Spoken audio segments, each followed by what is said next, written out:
ప్రభువైన యేసుక్రీస్తు నామములో మీకు సమాధానం కలుగునుగాక. షలోమ్.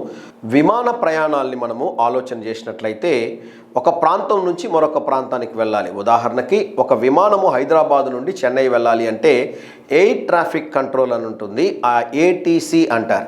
ఎయిర్ ట్రాఫిక్ కంట్రోల్ వారికి ముందుగానే వారు తెలియచేయాలి, అయ్యా మేము ఈ సమయానికి ఇక్కడ బయలుదేరుతున్నాము, హైదరాబాద్ నుండి చెన్నై మేము వెళ్తున్నాము, ఈ పట్టణాల గుండా మేము వెళ్తున్నాం కనుక మమ్మల్ని గైడ్ చేయండి, మమ్మల్ని మీరు నడిపించండి అని ముందుగా వారికి తెలియజేసినప్పుడు ఏటీసీ వారు ఆ విమానం యొక్క ట్రాక్ని జాగ్రత్తగా గమనిస్తూ అది ల్యాండ్ అవ్వవలసినటువంటి ప్రాంతంలో సురక్షితంగా హైదరాబాద్లో టేకాఫ్ నుండి చెన్నై ల్యాండింగ్ వరకు ఆ బాధ్యత మొత్తాన్ని వారు తీసుకుంటారు.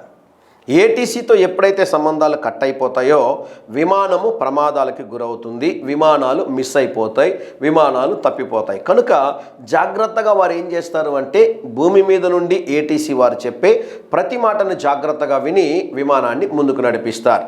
పరిశుద్ధ గ్రంథమైన బైబిల్లో నుండి కీర్తనలు 37వ అధ్యాయము 5వ వచనము, నీ మార్గమును యెహోవాకు అప్పగింపుము. దేవుని నామానికి స్తోత్రం కలుగునుగాక. ఈ ఉదయకాల సమయంలో ఫ్లైట్కి కింద నుండి సమాచారం వచ్చి పైన క్షేమంగా పోతుంది. మనము వాక్యం అంటది నీ మార్గములు యెహోవాకు అప్పగించిన ఎడల పైనుండి కిందకి ఒక ఇన్ఫర్మేషన్ వస్తుంది. ఆ ఇన్ఫర్మేషన్ మనం ఫాలో అయితే చక్కగా దేవుడు మనల్ని నడిపిస్తాడని దేవుని సేవకుడిగా తెలియజేస్తా ఉన్నాను. నీ రూట్ మ్యాప్ని నువ్వు దేవుని సన్నిధిలో ఉంచాలి, దేవుని పాద సన్నిధిలో ఉంచాలి. ప్రభువా నన్ను నడిపించండి నాయన, ప్రభువా నాకు సహాయం చేయండి ప్రభువా. మీరు ఆలోచన చేయండి, కొన్నిసార్లు జీపీఎస్ మనకు పనిచేయలేదు అంటే ఎక్కడున్నామో మనకు తెలియదు, ఎలా వెళ్ళాలో మనకు తెలియదు. మన జీవితం కూడా ప్రభుత్వ సంబంధాలు కట్ అయిపోతే ప్రమాదాలు జరుగుతాయని దేవుని సేవకుడిగా తెలియజేస్తున్నాను. నీ మార్గం అంతటిని దేవునికి అప్పగించినట్లయితే మీరు శ్రేష్టమైనటువంటి మార్గంలో నడుచున్నట్లుగా దేవుడు మిమ్మల్ని నడిపిస్తాడని దేవుని సేవకుడిగా తెలియజేస్తున్నాను.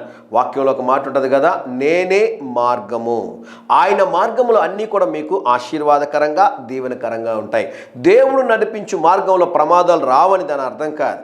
దేవుడు నడిపించు మార్గంలో ప్రమాదములు వచ్చినా కూడా దాని బాధ్యతను ఆయన వహిస్తాడని దేవుని సేవకుడిగా తెలియజేస్తున్నాను. ఇది చాలా కష్టమైనటువంటి కార్యం అండి. దేవునికి మన మార్గములు అప్పచెప్పము, కానీ మనం వెళ్ళే మార్గాలన్నింటిలో ఆయన తోడు ఉండాలని ప్రార్థన చేస్తాం. అలా కాదు. ఉదయకాల సమయంలో నీ మార్గములన్నింటినీ దేవునికి అప్పగించుము, దేవుడు మీకు ముందుగా పోవచ్చు, మెట్టగా ఉన్న స్థలములన్నింటినీ సరళము చేస్తాడు. ధైర్యంగా ఈ దినాన్ని ఎదుర్కోండి. దేవుని సన్నిధి మీకు తోడుగా వచ్చునుగాక. ప్రియ పరలోకపు తండ్రి, మీరిచ్చిన శ్రేష్టమైన వాగ్దానము కొరకే వందనాలు ప్రభువా. మా ప్రియులు తలపెట్టుచున్న ప్రతి కార్యములో జయమును అనుగ్రహించమని యేసు నామములో ప్రార్థిస్తున్నాము తండ్రి. Amen, amen.